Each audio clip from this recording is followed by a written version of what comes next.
In the quiet village of Abbiano, there lived a girl so beautiful that even the morning sun seemed to pause just to watch her walk to the well. Her name was Adora, and she moved like music itself, her braided hair catching light like captured stars. Even before she came of age, lines of young men filled her family's compound every morning, each hoping to win her hand in marriage. She would sit on her mother's wooden stool, palm oil glistening on her carefully braided hair, trying to keep her eyes down as the suitors gathered at the gate like birds fighting over grain. Her mother would whisper, "Choose carefully, my daughter. The heart knows what the eyes cannot see." But Adora's heart had already chosen. When she finally lifted her gaze and smiled at gentle Ease, the kindest of all her suitors, the entire crowd exhaled like wine through the raffia palms. He had patient eyes and hands that built things instead of breaking them. Yet in the corner of the compound, an old woman sat weaving baskets, her fingers never stopping their work. She muttered under her breath, words that drifted on the evening breeze. Pretty things always draw jealous eyes from places we cannot see. The wedding day arrived with dancing drums and the sweet smell of roasted goat filling the air. The whole village had come to celebrate, their colorful clothes bright as butterfly wings against the red earth. Adora wore white beads around her neck and ankles, each one blessed by the village elders for protection and happiness. In the sunlit village square, she and Ease stood before the chief, their hands joined with a red cord that symbolized the binding of their hearts. When Ease tied a coral bead around her ankle, sealing their union, the crowd cheered so loudly that the birds flew from the trees. "Step over the white chalk line," the chief instructed, "and become one family." Together, they stepped forward into their new life. The celebration lasted 3 days, with music and dancing, everyone eating until their bellies were full and their hearts were warm. Adora laughed more than she had in years, her joy spreading through the village like honey. But on the 4th morning, something changed. A cold wind cut through the usual heat, making everyone shiver despite the bright sun. Ease stumbled while carrying water, and when Adora touched his forehead, it burned like fire. The fever came fast and strange, unlike any sickness the village had seen before. Ease's body shook as if invisible hands were shaking him, and blood appeared on his lips like drops of rain that wouldn't stop. The village healer came with her bundle of medicines, but nothing worked. "That's no earthly sickness," the old midwife whispered, backing away from Ease's sleeping mat. "Something else has claimed him." Adora knelt beside her husband, trying to feed him palm wine and honey, but his eyes had already begun to look past her, as if seeing something she could not. The whole village held its breath, waiting and praying, but everyone could feel death approaching like a storm cloud. On the 7th morning after their wedding, the air tasted like chalk dust and grief. Flies buzzed around the untouched yam by the hearth. Adora begged the healer to wake him, but the woman only peered into her empty wooden bowl, and somehow the bottom shimmered like water. "He is claimed," the healer whispered, stepping back in fear. At that exact moment, the death gong began to boom from the village square, its deep voice telling everyone what they already knew in their hearts. Under the gray sky that wept gentle rain, Adora knelt by Ease's fresh grave. The red earth stuck to her fingers as she touched the place where they had laid him. Her mourning cloth felt heavy on her shoulders, black as the night that had taken her husband. The village elders stood around her, their faces soft with pity. "These things happen," they murmured. "Death comes for everyone, sometimes sooner than we wish." They truly believed it was just terrible luck, a cruel trick of fate that had stolen such a good man so young. But as Adora turned to walk home, something strange happened. A pale mark appeared on her wrist, shaped like a cowrie shell and glowing faintly white. She blinked, rubbing her eyes, thinking grief was making her see things. When she looked again, the mark had faded. She told no one about it. Who would believe such a thing? Instead, she wrapped her sorrow around herself like a blanket and began the long, lonely work of learning to live without the man she loved. 3 years she would mourn, the village women said. 3 years in black cloth before she could think of love again. 3 years passed like a slow river. The harmattan wind rattled through the cracked clay walls as Adora sat before her small mirror, oiling her hair for the first time since Ease's death. She had decided to try again, to let hope back into her heart. His name was Kalu, and he made her laugh the way she thought she never would again. They would share roasted plantain under the moon, talking about simple things, the way clouds looked like animals, which songs the night birds sang most sweetly. Love grew between them quietly, like grass after rain. "I know you have suffered," Kalu told her one evening, taking her hand. "But I believe we can be happy together. Some people are meant to love again." Adora's heart, which had been closed like a fist for so long, began to open. She said yes to his proposal, and the village celebrated another wedding, though more quietly this time. Everyone hoped this gentle man would bring back her smile for good. But on the morning after their wedding, Adora found a dead cricket floating in her water pot. When she touched Kalu's forehead, it burned with the same strange fever that had taken ease.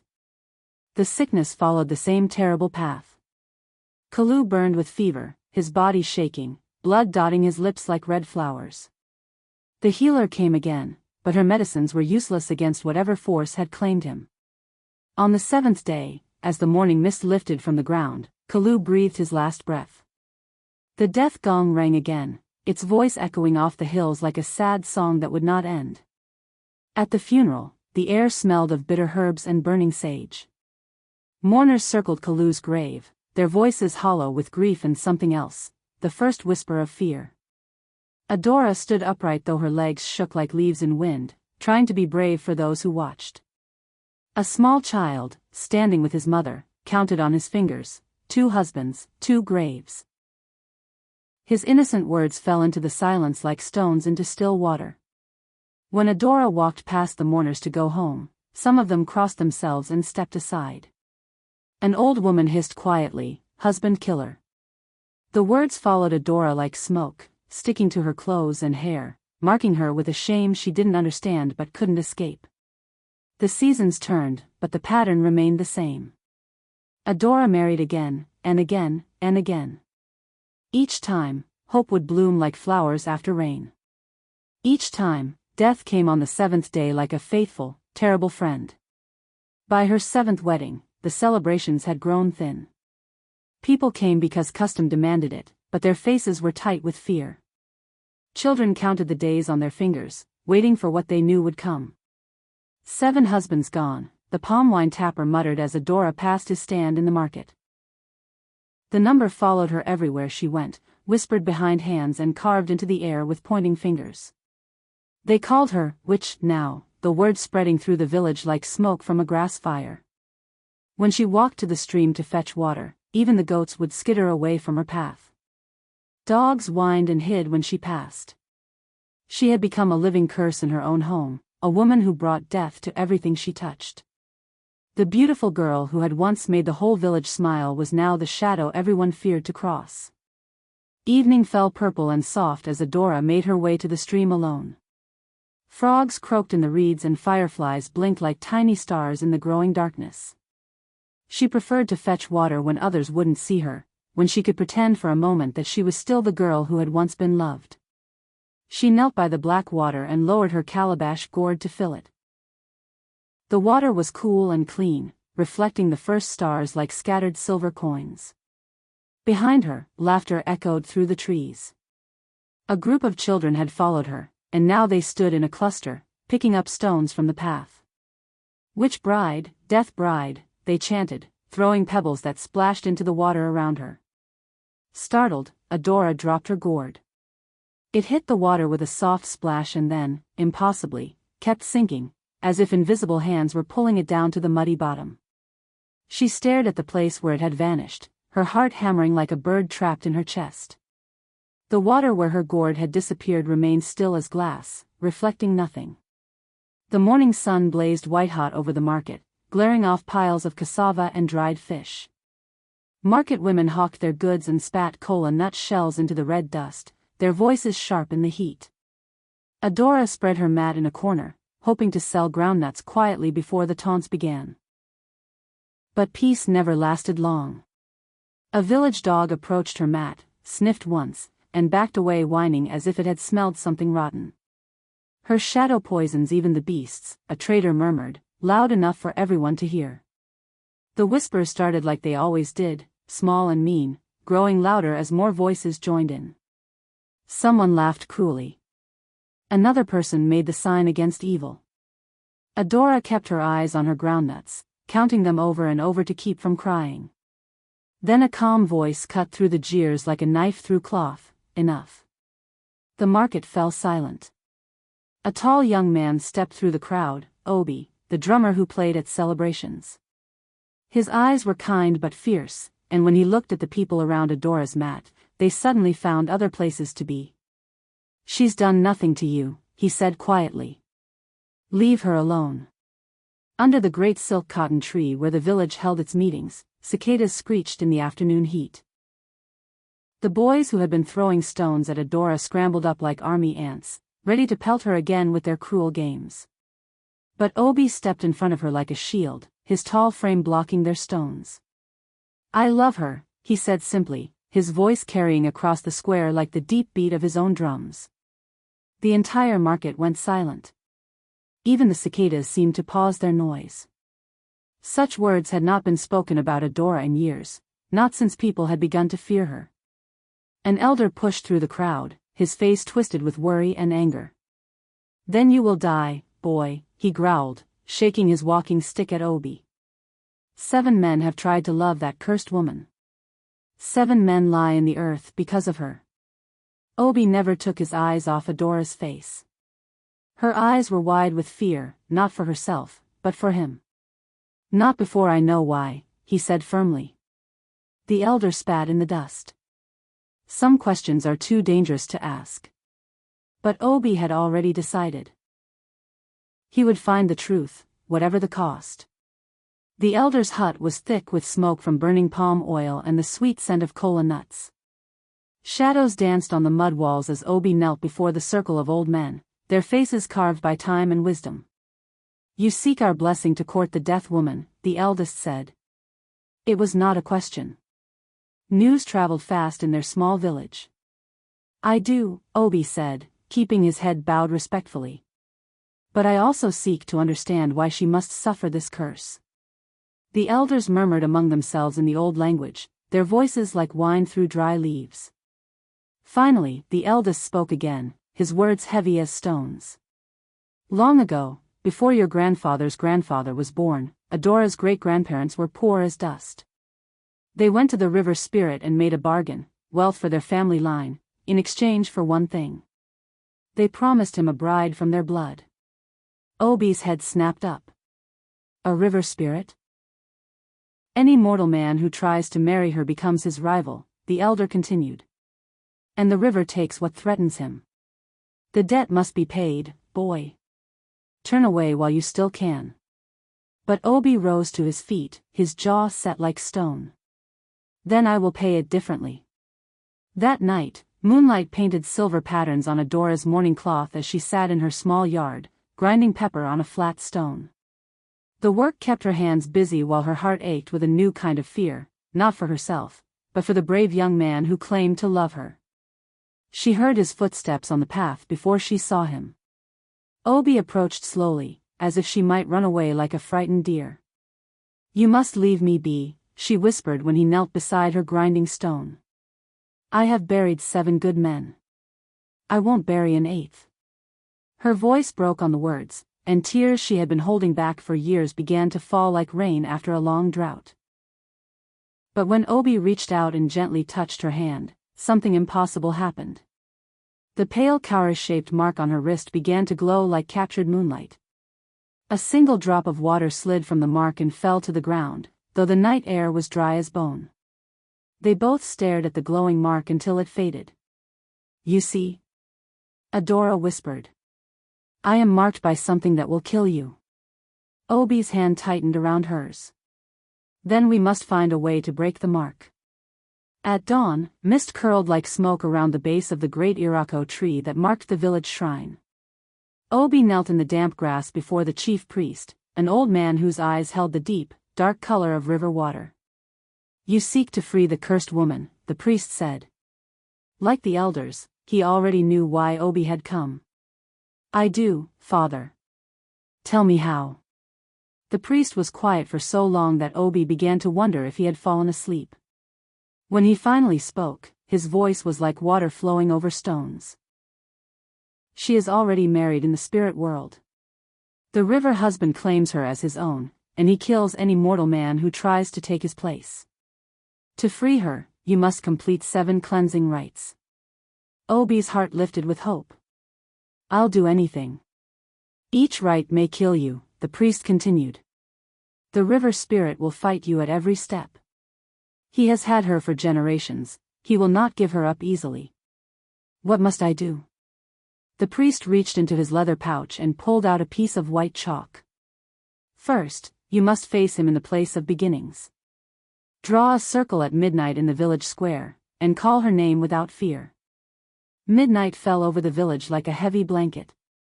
The square where people gathered for celebrations and meetings was empty now, silent except for the whisper of wind through the palm trees. Obi knelt in the center of the square, his hands steady as he drew a perfect circle with the white chalk.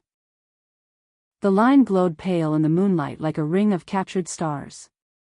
When the circle was complete, he stepped inside. The air grew cold despite the warm night, and his breath began to mist as if winter had suddenly arrived.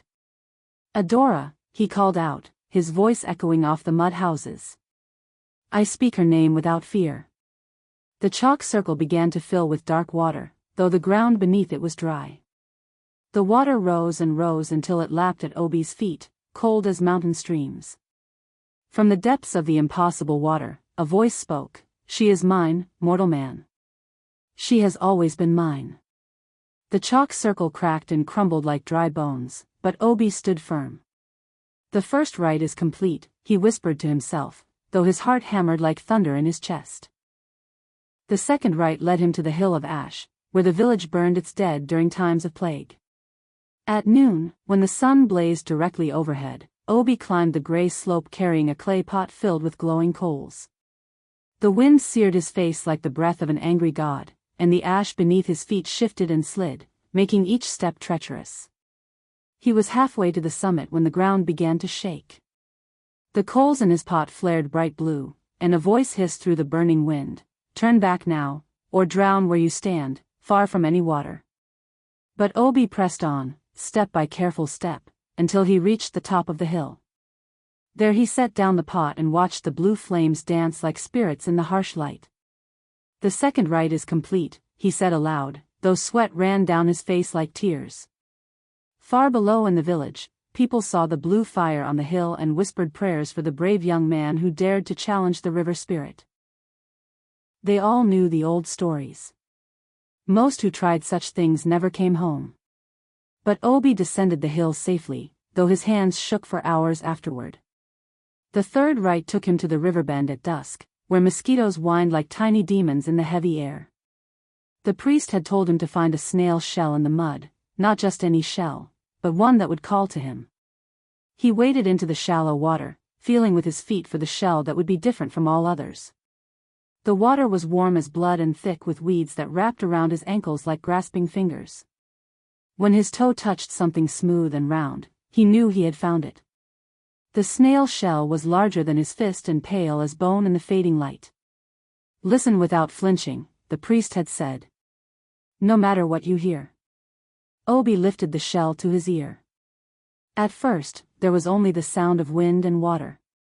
Then, soft as whispers, he heard voices speaking the names of all 7 men who had died, Ease, Kalu, Chima, Emeka. And then, clear as his own heartbeat, he heard his own name, Obi. The river surged around him as if angry, but he crushed the shell between his hands, and the water fell still. At the fisherman's jetty, where the smell of brine and dried fish hung heavy in the air, Obi found the torn net the priest had described. It was old and weathered, its holes large enough for any fish to escape through. Mend it with a single breath's worth of thread, the priest had instructed. Seal every hole before your breath runs out, or the fourth rite will fail. Obi took the deepest breath his lungs could hold and began to work. His fingers flew over the net, weaving the silver thread through hole after hole. His chest began to burn as his breath grew short, but he kept working. Just as he tied off the last knot, a shadow rose from the water, tall as a man but made of river weeds and foam. Its eyes were the green-black of deep pools, and water dripped from its fingers like tears. Return what was promised, it rasped, its voice the sound of water over stones. She belongs to the depths. But the net was whole again, and the fourth rite was complete. The shadow sank back into the river with a sound like sighing wind. Midnight in the shrine grove was thick with the musk of sleeping bats and the sweet scent of night-blooming flowers. Obi gripped the cold iron bell the priest had given him, its metal so cold it burned his fingers. Ring it 3 times, the priest had said. Each ring will silence the voices that call to her from the water. But be warned, with each ring, he will know you better. The first ring cut through the night air like a blade. Somewhere in the darkness, something howled like wine through a broken house. The second ring was deeper, rolling like thunder across the grove. Unseen waves crashed against the shrine walls, though no water could be seen. The third ring seemed to shake the very ground. A voice spoke from everywhere and nowhere, now I know your name, your face, your heart. You cannot hide from me, drummer boy.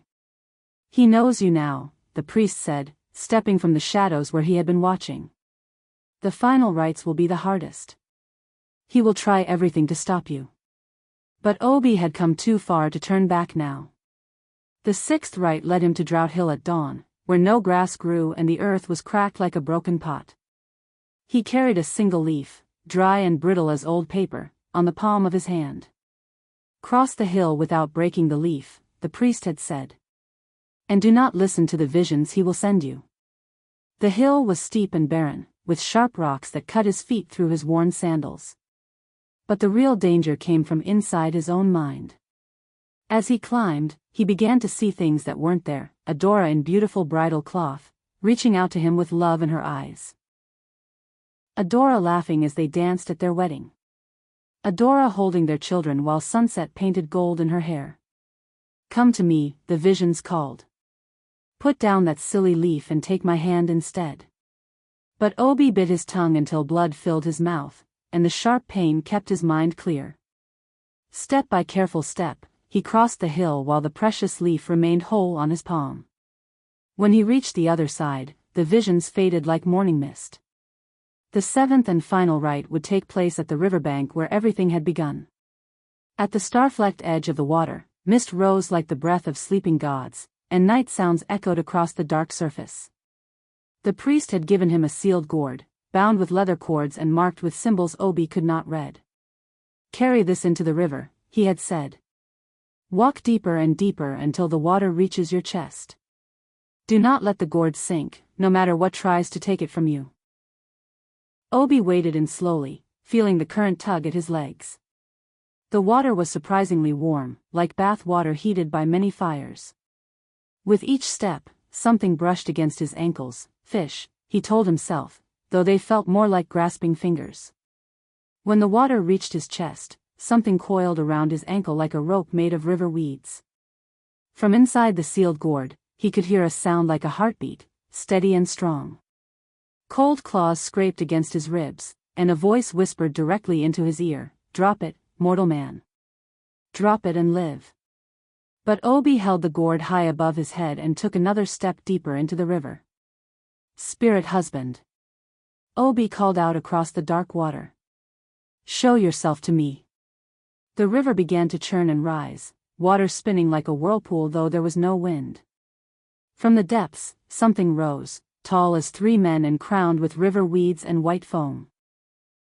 It had the shape of a man but was made of water and shadow, with eyes like deep pools and a voice like distant thunder. She is mine, the spirit growled, water streaming from its mouth like waterfalls. Every rival dies, as you will die. The water began to swirl toward Obi's head, trying to pull him under.